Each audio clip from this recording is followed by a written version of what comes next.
Hey, what's up, everybody? This is Michael. Once again, in the wee hours of the night on the graveyard shift. Two daily trivia questions. I was trying to wait. I had a dental appointment earlier, so I was trying to wait until the numbness wore off. My face feels like a bowling ball right now. I'm slobbering all over the place. And I didn't want to slur my speech, y'all thinking I was drunk or anything like that. And I was trying to drink some coffee, too. I should have waited for that as well, but that was a mess. So there you go. It's a wonderful Wednesday. Anyways, I hope that you all were able to successfully get over that hump day. I know I was. Very productively as well. It's been an interesting day, to say the least. Okay, so the answer to the previous trivia question was what was known as the March to the Sea. Now, this was something that was...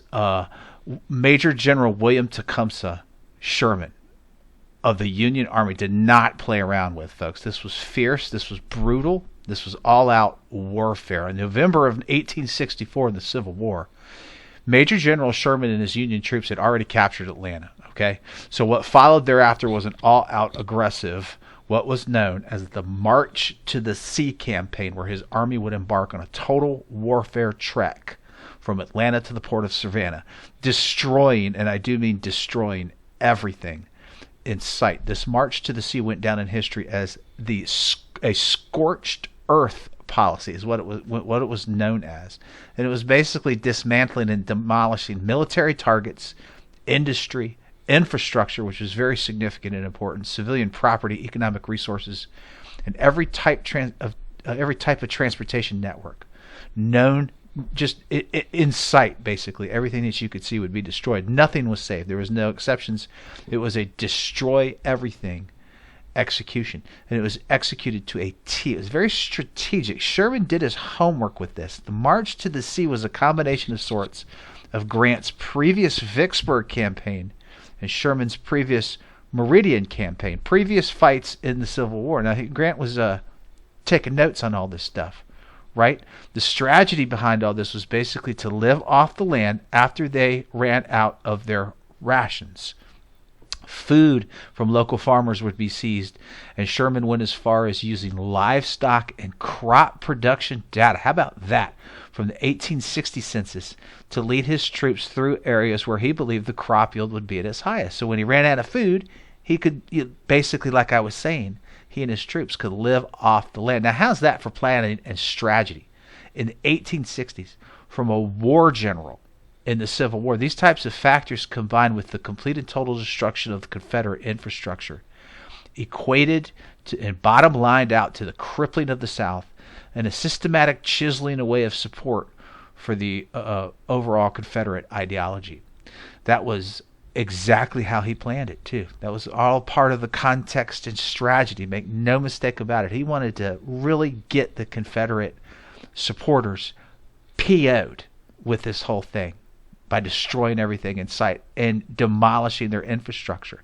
And that's precisely what he did. Let's go over a couple of geek factoids about the March to the Sea campaign. To ensure that the Confederate railroad network would be permanently disabled, Sherman's troops would heat railroad rail sections over fires and wrap them around trees. These were known as Sherman neckties. He would tie these railroads in knots so they could not be used again. That's well-established history, folks. The Sherman necktie. The March to the Sea campaign lasted a little over a month when the port of Savannah was captured on December 21st. So they moved swiftly and efficiently in doing so. There's a map of it there in the upper right-hand corner. The operation debilitated the Confederacy and helped lead to its eventual surrender. Without question, this was very key, very significant. Many historians see this operation as the deciding factor that would be a primary catalyst for the eventual and inevitable Confederate surrender at the Appomattox, I'm sure I'm saying that wrong, courthouse very shortly after, in April of the next year, 1865. The March to the Sea campaign, folks, check it out along with all the other battles in the Civil War. This is all very well established. The March to the Sea is very significant and easy to break down, easy to study. Ken Burns, I always reference Ken Burns in my trivia questions when it comes to documentaries and so forth. This was the Civil War documentary by Ken Burns was really one that put him on the map. That's where he cut his teeth on these documentaries. And it is outstanding. And you can also check out The March to the Sea in that film as well. All right, folks, now that we're over the hump and hump day, let's get on with the rest of the week.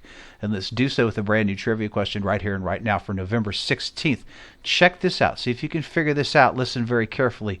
Dismayed by the lack of marksmanship shown by Union troops during the Civil War, speaking of which, and after being granted a charter by the state of New York, on this day in 1871, two men named William Church and George Wingate formed this association, whose current website says it's America's longest-standing civil rights organization.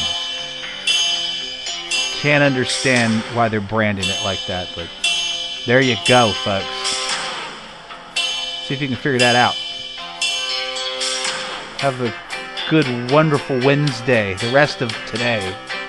How much ever of your day's left. See you guys later. Peace out.